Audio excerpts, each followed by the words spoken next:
And welcome back to Subculture. Well, we've got a very, very special guest on the phone right now. You will know the band Finger 11 because we have been playing their music on our show for years now. And they've got a greatest hits album coming out. So we thought we would actually get Scott from the band on the phone to chat all about it. Welcome to the program, mate. Thank you so much for having me. Now, mate, as I said, we've been playing your music on our show for years and years and years. What's it like bringing out a greatest hits album? That must be a bit of a milestone for your career. Yeah, that's a nice thing to kind of be able to even think about doing, and like for real doing. It's like, yeah, okay, so we've got some songs that have had some extra attention. Like, can we finally, it's something the band's always talked about. Like, well, let's do a greatest hits. It's been years, so the idea that we finally just stopped talking and said, all right, let's do it. It feels really good. It is kind of a nice thing. Yeah, a milestone for sure for the band. So when you say greatest hits, I'm guessing your fans out there are kind of wondering, what was the way that you worked that out? Was it the highest charting tracks, the highest selling? How did you work out what were your greatest hits? Yeah, so the songs that made the album, they had to have some numbers to back them up for sure, because otherwise then then you get into a kind of best of territory. Yep. If you're not kind of, you can't call it greatest hits. So yeah, there were some metrics that we looked at. We couldn't, there was a cutoff point. We couldn't include everything, but we did sort of look at what charted where and this and that. It's kind of surprising. Like there were some kind of impressive numbers behind some songs that I just wasn't really aware of. But we took our time as far as like the running order of things and stuff like that. So like not only did we have to kind of like cut, say, hey, all right, these are the songs that are on the album, but like how do they go? Like what's the running order? And like we have to for the first time in our career we had to figure out the vinyl order of things, which is different because of the nature of the sides of the vinyl. So it was a fun process, but man, it was a big long text thread, lots of questions and lots of debate whether what songs and the running order. It was a long process, but it was fun. The vinyl, working out the vinyl track listing, that would have been one of my favorite things to do, seeing I'm such a big vinyl fan. But that also must have meant a lot to you because you would have been like me growing up listening to vinyl.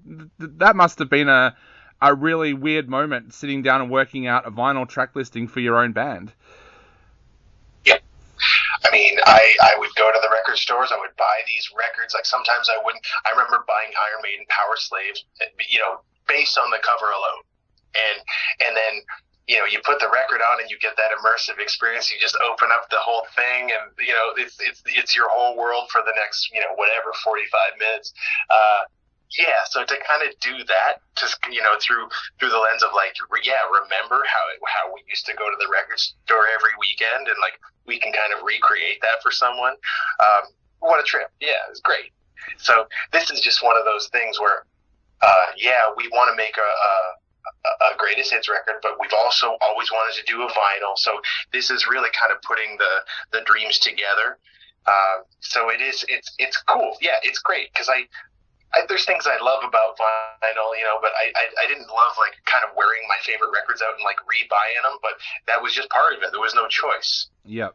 And for our vinyl fans out there who are listening right now, there is a great Blue Smoke pressing of this greatest hits album that you might want to grab, and that's exclusive via the band's website, so make sure you check that out. But we've also got the brand new single that we're about to play on our show as well, Together Right, which is all about unity. Tell us a little bit about this track and how this track's come into being.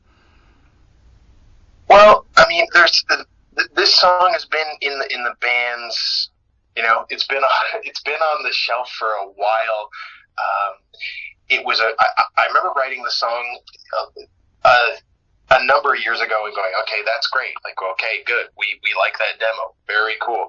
And it wasn't until our drummer Steve was like going through a hard drive and wondering what this idea Together Right was like, what's this all about? And he broke it open and he's like, ooh, this is cool, but what if we ramped up the tempo? What if we changed the keys so Scott's voice got a little more intense?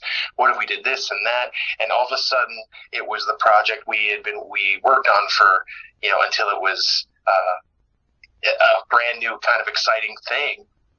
So Steve really breathed new life into the song, and then a little while later, it's released, and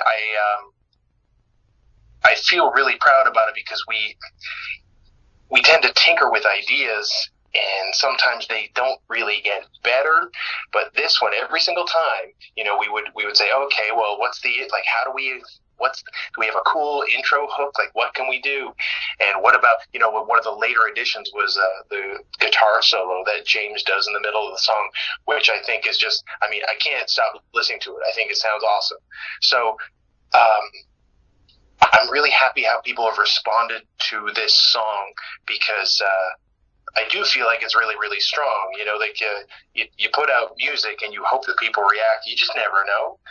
And this seems to be hitting for people, and I really that makes me very happy. Definitely, and with the way the world is at the moment, a song about unity is certainly a good thing to bring everybody together. The other amazing new track that's on here is a cover of Pink Floyd's Welcome to the Machine, a track that you guys have been playing live for a long time.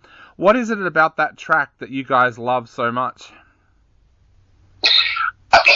There's something about, I think that song is very exciting, but it's also, at the same time, it fills me full of dread. It's just such an interesting song.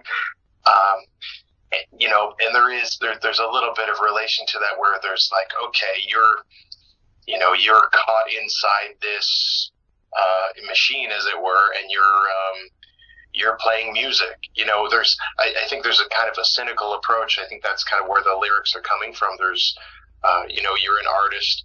I think Roger Waters talks a lot about that. If you examine Comfortably Numb and Welcome to the Machine, he seems kind of stuck in, being an artist and expressing himself in that way.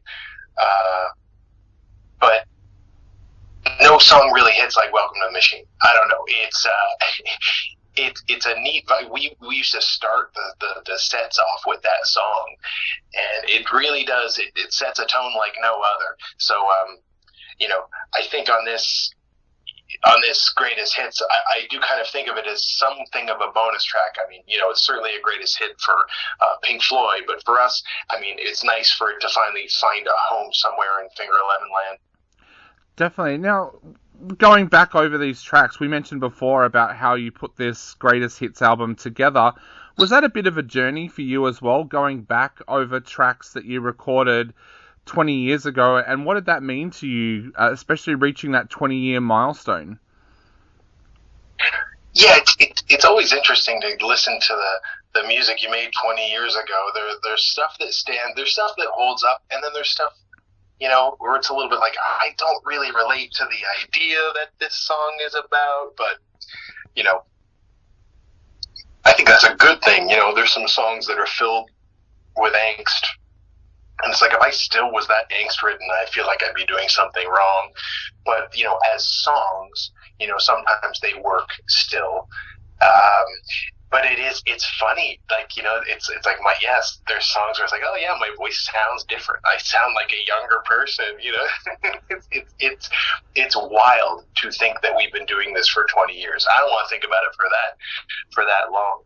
But at the same time, the music can sort of keep you young a little bit. The band will get together and it's just as if we're still in high school. It's pretty wonderful in that way. So the fact that this song is hitting as much as it is, it's giving us it's filling the calendar up, and it's making me excited to see my friends and play music again. Awesome. Look, I know we're running out of time very, very quickly, so I'll jump a couple of questions, but a big question, What have you guys got planned now going forward over the next 12 months? Are you looking to get out there and do some shows? Is there any chance that you might head down under for an Australian tour at all? If there is any chance for Finger Eleven to go to Australia, we are taking it. We are jumping through those hoops. Absolutely. We are a band that's always loved to tour, and if we can make it work, we want to get down there. At the same time, there's new music that just needs to get finished up, and that just takes time. But we've got it. We've got ideas that we are excited about. So it's this high class problem of, we want to do everything, and it's just, time's in the way. So we'll figure it out. But all of a sudden, there's a massive reinvigoration in the camp, and we want to do as much as we can, and see everybody we can, and put out as much music as we can. Awesome. Well, Scott, to finish off, we are about to play Together Right on our show for the first time. What would you like to say to all of your fans out there, not only before they listen to this amazing track, but before they go out and grab a copy of the Greatest Hits album as well? Well, I want to thank you for being there. If this is the first time you're hearing about Finger Eleven, welcome aboard. If you've been listening for a while, thank you so much for your support. And I really hope you like this new song. Check it out.